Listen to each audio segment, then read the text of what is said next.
Good afternoon. तो आज हम सेकंड सेमेस्टर के पहले यूनिट का पहला टॉपिक पढ़ने जा रहा है, जो मार्केट स्ट्रक्चर के बारे में क्या करते हैं, डिस्कस करते हैं।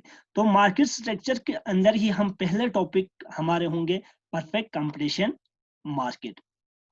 ठीक है, तो मार्केट स्ट्रक्चर के अंदर बहुत सारे हम टॉपिक को क्या करते हैं, डिस्कस करते हैं।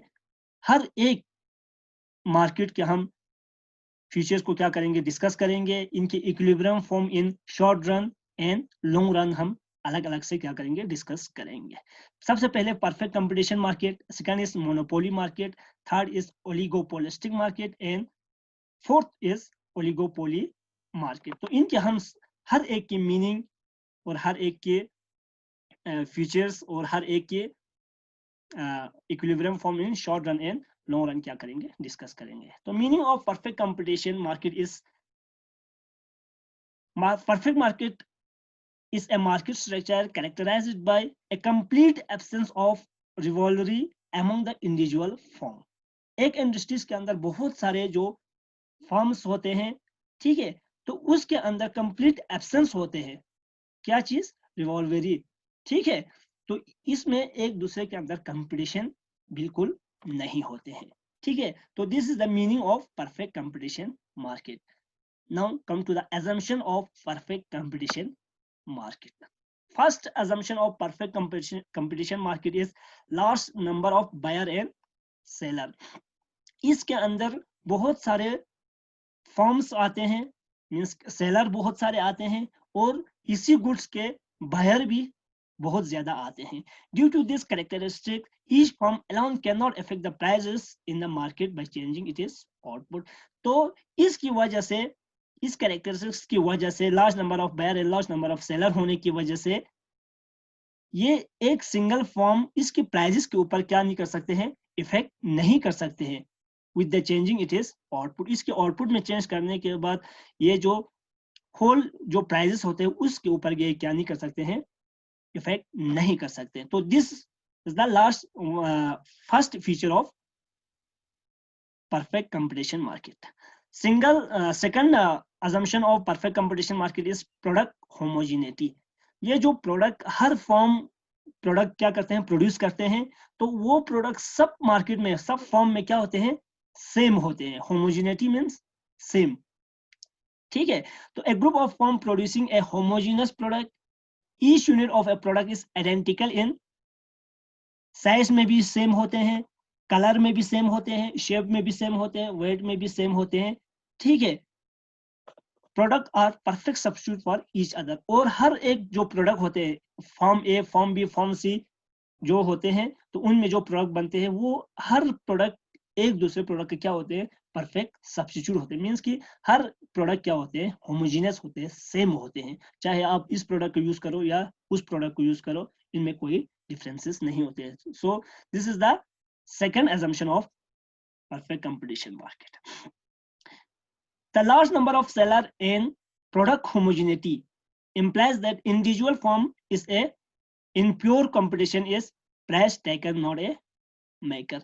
तो large number of buyer and large number of seller और प्रोडक्ट होमोजेनिटी के यही मतलब होते हैं कि इससे हमें ये पता चलता है कि ये जो मार्केट, परफेक्ट जो कंपटीशन मार्केट होते हैं, इसमें फॉर्म क्या होते हैं, प्राइस टाइकर होते हैं, नॉट ए मेकर। कि ये अपने आप से प्राइजेस को क्या नहीं करते, फॉर्म नहीं करते हैं, बल्कि वो इंडस्ट्री से इसका प्राइजेस क्या लेते हैं कि वो खुद से प्राइजेस सेटअप नहीं करते हैं। It is demand curve is infinitely elastic. जो इसका डिमांड कर्व होते हैं वो इलास्टिक होते हैं, ना कि इन इलास्टिक होते हैं।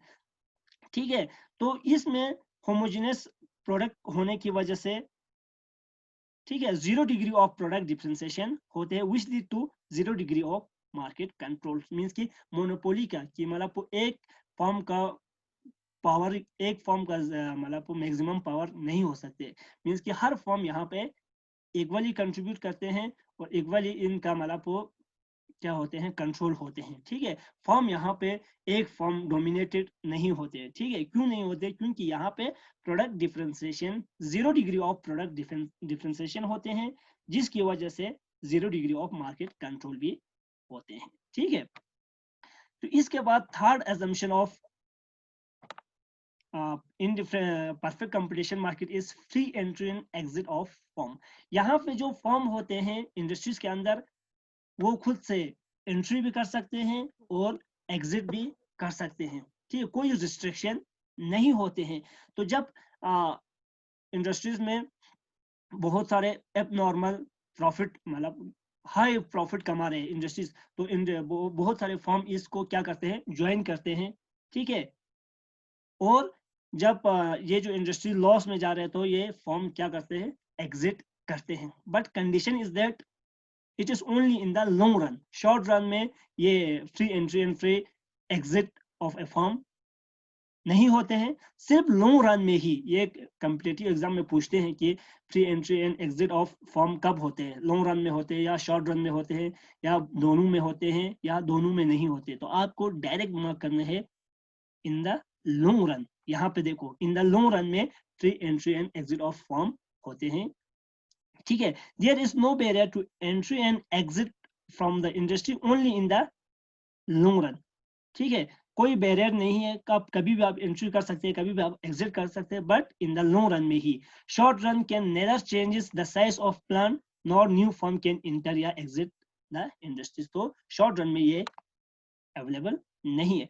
तो fourth important assumption of this या future of this market is profit maximization. तो इनका गोल क्या होते हैं, ज्यादा से ज्यादा प्रॉफिट कमाना। The goal of all firm is profit maximization, no other goal are pursued, ठीक है। तो एक इनका सिंगल अजम्पशन होते हैं कि इनका खाली ज्यादा से ज्यादा प्रॉफिट कमाना। और this is one of the important assumption of perfect competition market is no government intervention. इनमें गवर्नमेंट का कोई इंटरवेंशन नहीं होंगे, ना गवर्नमेंट टैरिफ लगाएंगे, ना या यू कैन से टैक्सेस, या आप इनको सब्सिडीज प्रोवाइड करेंगे, ठीक है। तो यहाँ पे एज्यूम करते हैं कि गवर्नमेंट कोई यहाँ पे फंक्शन नहीं करेंगे, ठीक है। There is no government intervention in the market, like जैसे कि टैरिफ या टैक्सेस लगाते हैं या सब्सिडीज प्रोवाइड करते हैं, ठीक है। इस तरह के काम वो फंक्शन नहीं करेंगे। The above assumption are sufficient for the firm to be price taker. जो हमने ऊपर जो कुछ फीचर डिस्कस किए हैं वही सफिशिएंट है किस चीज के लिए, एक फर्म प्राइस टेक करने के लिए, ठीक है। And have infinite elastic demand curve, ठीक है। तो कोई जरूरत नहीं है कि गवर्नमेंट इसके अंदर इंटरवेन करे, ठीक है, और इसके जो मतलब इनको टैक्सेस लगाए, इनके गुड्स एंड सर्विसेज के ऊपर, या उनको सब्सिडीज प्रोवाइड करे, इस तरह के कोई फंक्शन गवर्नमेंट नहीं करेंगे। The above assumption of fulfil is called pure competition, ठीक है। तो जो भी ऊपर हमने assumption पढ़े हैं, अगर वो assumption पूरे सब फुलफिल कर रहे हैं तो उससे हम कहते हैं प्योर कंपटीशन, ठीक है। The term pure competition was given by professor Chamberlain. तो ये टर्म किसने दिया था, प्योर कंपटीशन मार्केट चैम्बरलिन ने दिया था, ठीक है। तो इसके बाद नीचे और कुछ दो assumption हम क्या करेंगे, डिस्कस करेंगे। तो this is perfect mobility of factor of production. Factor of production जैसे कि लेबर एंड कैपिटल, ठीक है, ये क्या है, फैक्टर ऑफ प्रोडक्शन है। प्रोडक्शन करने में क्या काम आते हैं, ठीक है। ये दोनों मिलकर क्या करते हैं, प्रोड्यूस करते हैं एक गुड्स को, ठीक है। तो ये फ्रीली मोबाइल कर सकते हैं, एक दूसरे से दूसरे फॉर्म में ज्वाइन कर सकते हैं, ठीक है, सिर्फ एक ही इकोनॉमी के अंदर या एक कंट्री के अंदर, ठीक है। The factor of production are free to move one form to another form throughout the economy, ठीक। It is also assumed that worker can move between different job, या एक जॉब से दूसरे जॉब में भी क्या कर सकते हैं, मूव कर सकते हैं, एक इंडस्ट्री से दूसरे इंडस्ट्री में मूव कर सकते हैं, which implies that skill can be learned easily. बस this is the properties of indifference curve, and the last properties of indifference curve is perfect knowledge. ये भी अज्यूम करते हैं कि चाहे आप सेलर हो चाहे आप कंज्यूमर हो, आप दोनों को गुड्स के बारे में क्या होते हैं, परफेक्ट नॉलेज होते हैं, ठीक है। इसका प्राइसेस कितना है, ठीक है, डिटेल मतलब you can say detail information about the goods, आप चाहे कंज्यूमर हो चाहे सेलर हो, दोनों को क्या होते हैं, पता होते हैं। तो इसलिए यहाँ पे कोई क्या बोला, डिस्क्रिमिनेशन नहीं होते हैं, ठीक है। It is assume that all seller and buyer have complete knowledge of the condition of the market. This knowledge refer not only to prevailing condition in the current period but in all future period as well, ठीक है। तो ये perfect knowledge होने की वजह से यहाँ पे कोई डिस्क्रिमिनेशन पॉसिबल नहीं होते। Under the above assumption we will examine the equilibrium of the firm and the industry in the short run and long run। तो इसी assumption के बेसिस पे हम मार्केट के शॉर्ट रन और लॉन्ग रन के इक्विलिब्रियम को क्या करते हैं, डिस्कस करते हैं, और इस चीज को फाइंड आउट करते हैं किस तरह कब इक्विलिब्रियम फॉर्म बनते हैं। तो ये थे assumption ऑफ इनडिफरेंस कर्व। इसके बाद हम equilibrium under perfect competition market short run में क्या होते हैं, लॉन्ग रन में किस तरह इक्विलिब्रियम फॉर्म होते हैं, ठीक है। तो इनके इक्विलिब्रियम फॉर्म कितने टाइप के होते हैं, ठीक है, मतलब प्रॉफिट कितने टाइप के होते हैं, मैक्सिमम या नॉर्मल या लॉस, ये सब होते हैं। तो हम इनको अपकमिंग लेक्चर में क्या करेंगे, वन बाय वन डिस्कस करेंगे। Thank you very much. Allah Hafiz.